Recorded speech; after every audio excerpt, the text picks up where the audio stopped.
Olá, meu nome é CG, eu sou biólogo, sou botânico, sou professor de biologia e eu tô aqui para apresentar uma plantinha.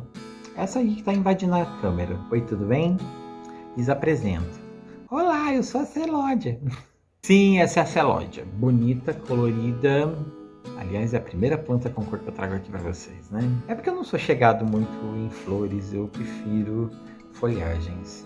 Mas, mano, essa aqui é a Celódia, eu sou o CG e eu tenho uma planta para te contar.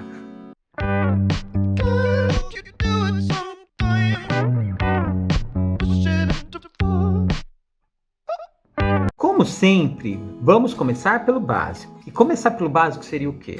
Bom, começar pelo básico, eu dizendo quem é essa amiguinha aqui. A Celódia, ela recebe esse nome científico em função de quem foi que descobriu isso aqui. Essa palavra vem do grego, que quer dizer celos, que quer dizer chama, fogo, algo que queima. Exatamente porque essa flor, ela tem essa aparência, esse cacho de flores, ela tem essa aparência de uma chama. Como é uma planta que cresce rasteira, que cresce no meio do mato, essa planta de longe, quando tem aquela moita cheia dessas espigas, realmente fica parecendo que ela está pegando fogo. A minha é púrpura, como vocês podem ver, mas nós temos aí outras cores que entram na possibilidade das nossas amigas Celódia. Elas podem ser amarelas, elas podem ser brancas, mas a maioria é variante de vermelho, roxa, rosa. No Brasil, a gente não conhece ela habitualmente pelo nome de Celódia. A gente conhece essa plantinha pelo nome de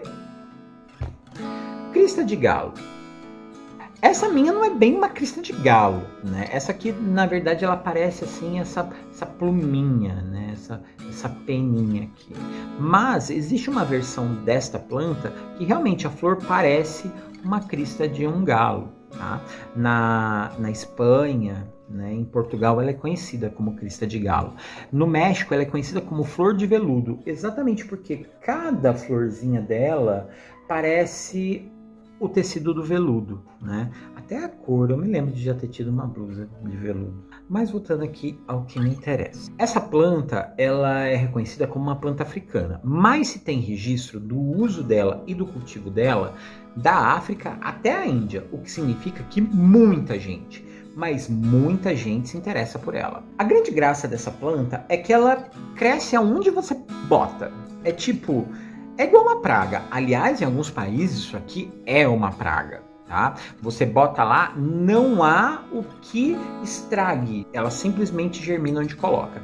Ela não precisa de muita água, ela não precisa de muito sol, ela não precisa de muita luz, ela simplesmente tá lá, linda para você. E aqui é importante dizer que essa flor também tem uma duração enorme entre as plantas decorativas. Para você ter uma ideia do que eu estou falando, essa plantinha ela pode ficar com essa espigona bonitona desse jeito até 8 a 10 semanas, ou seja, de 2 a 3 meses, sem muito esforço. Mas o melhor disso aqui, eu ainda não contei. Você já ouviu falar de punk? É a sigla, não a cultura lá, né?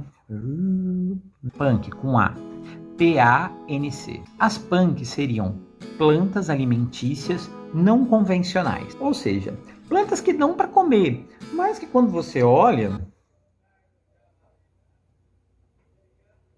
dá vontade de decorar a mesa do jantar e não pôr no teu prato. E na verdade, isso aqui estão sendo redescobertos pela cultura brasileira. Na verdade, povos mais antigos, nossos avós, nossos bisavós, comiam essa bodeguinha aqui porque era natural para eles. E com o passar dos anos, ficou mais fácil a gente comprar batata, ficou mais fácil a gente comprar frango, ficou mais fácil cultivar abóbora. E aí a gente deixou para lá, né? E a celósia deixou de ser comida. Ela é parente, inclusive, na presença da substância que dá a cor vermelha para a beterraba. Essa mesma coisa que deixa essa plantinha vermelha é a betalaína. A betalaína é a substância que está lá na beterraba e que é a vitamina A e que também vai ajudar para os olhos e tudo mais, tá? Aqui é legal a gente falar que essa nossa amiguinha aqui, além de ser rica em vitamina A, ela produz umas sementinhas em cada uma dessas florzinhas. Aliás, você está achando que isso tudo é uma flor? É um cacho. Sim, cada coisinha dessa pequenininha aqui é uma florzinha. E dentro dessa estrutura nós vamos ter sementinhas que vão ser super pequenininhas e que a galera cultiva porque dentro dessa semente a gente tem bastante amido. Sim, o mesmo amido, substância que a gente encontra no arroz, na nossa batata e tudo mais. E isso torna essa amiguinha muito nutritiva. Voltando a falar aqui, essa sementinha ela é comercializada por aí como amaranto. Sim, o amaranto que a Natura Bem consome, ela vem dessa plantinha aqui. E vem também de uma outra planta irmã dela, que tem o nome de amaranto e que também vai produzir essas sementinhas microscópicas. No Brasil, o amaranto ela pode ser usada na forma de farinha seca, como se fosse uma substituta para a aveia, né? Substituindo aí a farinha branca clássica que a galera consumia aí a partir do trigo. Razão? Ela é bem mais nutritiva e além de ser bem mais nutritiva, ela é mais rica em fibras, o que vai ajudar o seu intestino a funcionar melhor, o que vai fazer também com que você possa emagrecer. Sim, a nossa amiguinha aqui pode ser útil para quem quer emagrecer substituindo a farinha branca. Mas a história dessa amiguinha não está simplesmente no seu poder nutricional, tá? Aliás, as folhas também dá para comer dessa planta. Sim, as folhas que são assim super bonitas, né? O desenho assim super legal, ela é meio aveludadinha, ela não é perfeitamente lisa. Elas são comestíveis. Elas não têm cheiro de nada. Não vou mentir para vocês não. Mas sabe-se que consumir essas folhas é um gosto semelhante ao do espinafre, tem aquela coisa picante, típica das verduras de cor escura, né? Tanto que na Nigéria ela é conhecida como o espinafre de Lagos. Lagos é a capital da Nigéria, né? E ela é super popular lá. Aliás, a Nigéria é um país da qual eu conhecia muito pouco. Na verdade, a única coisa que eu sabia sobre a Nigéria era que ela tinha um ótimo time de futebol e que a Nigéria ficava na África. E parou por aí. Quando eu fui conhecer a nossa amiga Celósia, eu descobri que as sementes produzidas por essa planta e os talos, as folhas, elas são comestíveis lá e são a base da alimentação daquele povo.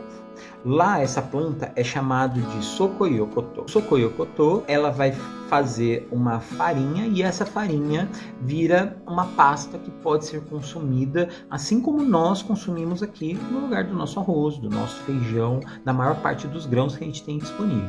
Aliás, o sokoyokotô, ela é historicamente uma das principais formas de farinha que já foi consumida na história das tribos ancestrais africanas. Aliás, a palavra, a expressão sokoyokotô, ela vem do Yorubá e a tradução, assim, uma livre tradução sem muita preocupação, seria assim: planta que torna os maridos gordos e felizes. Como assim torna os maridos gordos e felizes? Se agora há pouco eu estava contando uma história que essa semente é usada para emagrecer, galera. Bom, a beleza tá realmente nos olhos de quem vê, né?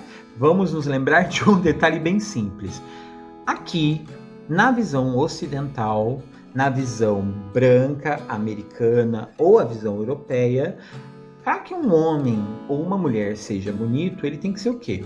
Magro, ele tem que ter os músculos todos desenhadinhos e atualmente tem um corte todo parecido e talvez fazer a harmonização facial. Para o povo africano, que tem uma base histórica completamente diferente e que tem uma matriz cultural absolutamente diferente da nossa, o que é bonito para eles é bem diferente da gente. É óbvio que eles também sofrem influência da visão eurocêntrica de que ser bonito é ser branco, olhos claros e etc.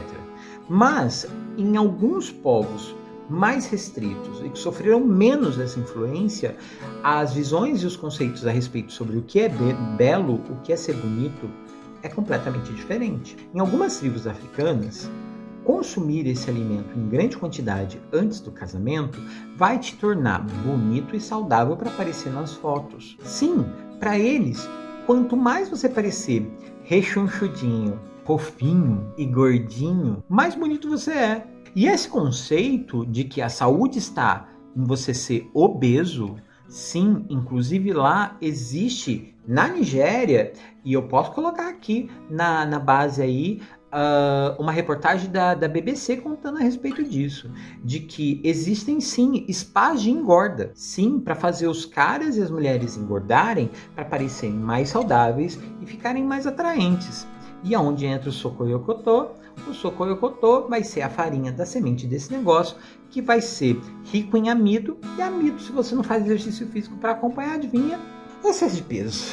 Eu sou super satisfeito com o meu peso, e eu adoro amaranto, não vou mentir para vocês. Mas eu nunca tinha pensado no amaranto como sendo uma substância que fosse barata. Aliás, lá, como essa planta cresce em qualquer canto, todo mundo planta isso aqui.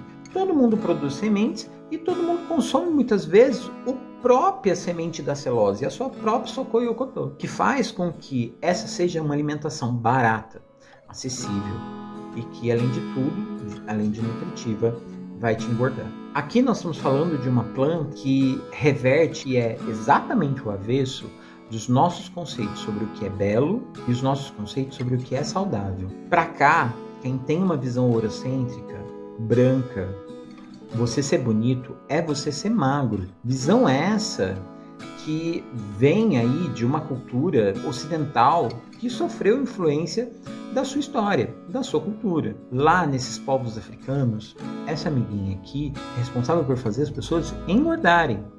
E ao engordar, você fica mais saudável. Sim, para eles, obesidade não é um problema. Aliás, a obesidade não era para ser um problema para ninguém, né? Ser obeso não é sinônimo de ser doente. Mas essa é apenas uma planta contando mais uma história pra gente. Ela é saudável? Não é saudável? Depende. Pra mim, na minha casa, ela é linda.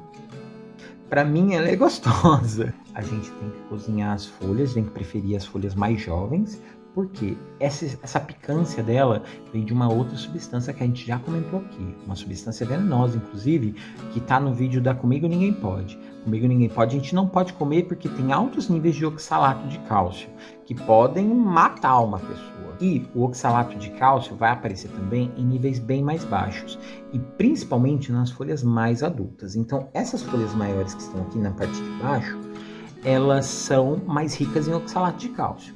As de cima, mais jovenzinhas, elas têm menos. Então, se você pega as folhas jovens, cozinha ela na água e consome, tudo bem, porque elas tinham menos oxalato de cálcio. Quando você cozinhou, boa parte do que tinha foi embora e ela fica em condições de você comer, sem te trazer riscos, claro. A semente é profundamente segura, ela não vai te oferecer risco nenhum. Não é à toa que é a base da alimentação de um povo inteiro. E o que fica dessa história toda é que, tipo, mano, a gente defende a cultura brasileira e a gente tende a defender essa cultura porque a gente quer preservar o que é nosso, as nossas sabedorias. A gente só não percebe o quanto de toda a nossa sabedoria sofre influência de todo o resto do mundo. E aí a gente percebe o quanto a gente não sabe nada da cultura africana e nem simplesmente do que seria o arroz e feijão deles, de alguns desses povos. O quanto isso pode ser significante e o quanto isso pode ser interessante para a gente entender que não é normal eu pagar em 250 gramas de amaranto R$50. Se em alguns países isso aqui é uma comida que é quase dada de graça. O que acontece no meio do caminho? Comida também é assunto para nossa conversa. E, sinceramente, eu espero que a gente possa falar disso outras vezes. Bom, eu fico por aqui. Curta, comente, compartilhe o vídeo, se inscreva no canal, porque afinal de contas, eu sou um biólogo, eu tenho algumas histórias para contar, e essa foi só mais uma. Essa é a Celódia, eu sou CG, e eu tenho uma planta para te contar.